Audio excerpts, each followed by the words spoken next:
அன்புமிக்க பங்கு மக்களே, நாளை நாங்கள் குழந்தை இயேசுவின் சின்ன திரேசம்மாளை நினைவு கூர்ந்து கொண்டாடுகின்றோம்.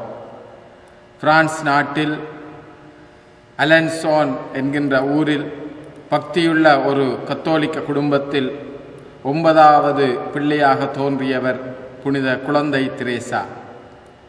திரேசா தன்னுடைய 9 வயது முதல் கார்மேல் மடத்திலே சேர்ந்து இறைவனுக்கு ஊழியம் புரிய வேண்டுமென்ற குறிக்கோளோடு இருந்தார். ஆனால் அவருக்கு 15 வயது முடிந்த பின்னரே அவர் மடத்திலே சேர்த்து கொள்ளப்பட்டார். இவர் உலகத்தை துறந்து கார்மேல் மடத்தில் சேர்ந்த முதல் நாள் அருள் வழியில் நாளுக்கு நாள் வளர்ச்சியில் வளர்ந்து வந்தார். குழந்தை உள்ளம், ஆழ்ந்த தாழ்ச்சி, இறை நம்பிக்கை ஆகிய புண்ணியங்களில் தலை சிறந்து விளங்கினார். இவையே விண்ணகம் செல்லுவதற்கான குறுக்கு வழிகள் என்று கூறும் குழந்தை திரேசம்மாள் 9 ஆண்டுகளே பணிபுரிந்தார். சொல்லற்கரிய சிலுவைகளை மிகுந்த பொறுமையோடும் மகிழ்ச்சியோடும் மன வலிமையோடும் சுமந்து வந்தார். கார்மேல் மடத்தில் சிலுவைகள் நிறைந்த இவரது வாழ்வு ஒரு வேதசாட்சியின் மறைவுக்கு ஒப்பாக இருந்தது. என்புருக்கி நோயினால் தாக்கப்பட்டு தனது 24வது வயதில் விண்ணுலகு எய்தினார். இப்புனிதை வேத போத நாடுகளினுடைய பாதுகாவலி என்று அழைக்கப்படுகின்றார். இறையன்பினாலே உந்தப்பட்டு கீழே கிடக்கும் ஒரு குண்டூசியை எடுப்பதன் மூலம் ஓர் ஆன்மாவை மீட்க முடியும் என்கின்றார். கார்மேல் மடத்தின் 4 சுவர்களுக்குள்ளே இவர் செய்த சிறிய சிறிய செயற்பாடுகள் இன்று மாபெரும் எழுச்சியின் விடயங்களாக மாறி நிற்கின்றன. சிறு துளி பெருவெள்ளம் என்று கூறுவார்கள்.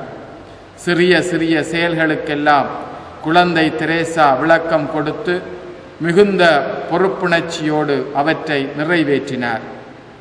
இன்று எமது வாழ்க்கை இப்புனிதை சிறந்த எடுத்துக்காட்டாக இருக்கின்றது.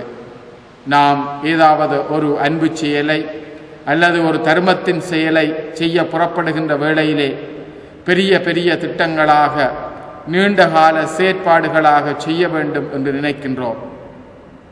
ஏழைகளுக்கு உதவி செய்தல் அல்லது கஷ்டப்பட்ட பிள்ளைகளுக்கு கல்வியூட்டுதல், உணவூட்டுதல், பராமரித்தல், இவற்றுக்கெல்லாம் பெருமெடுப்பிலான திட்டங்கள் செயல்படுத்தப்பட வேண்டும் என்று விரும்புகின்றோம். ஆனால் இந்த புனிதை எமக்கு நல்ல பாடத்தை கற்றுத்தருகின்றார்.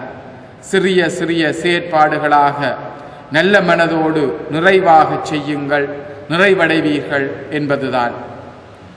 அன்பின் செயல்களை, இரக்கத்தின் செயல்களை சிறிது சிறிதாக நாங்கள் ஆரம்பிப்போம். பெரிய திட்டங்கள் என்ற நினைப்பை கைவிட்டு சிறிய உதவியை ஒரு சிறு அளவிலே மேற்கொள்ளுவோம்.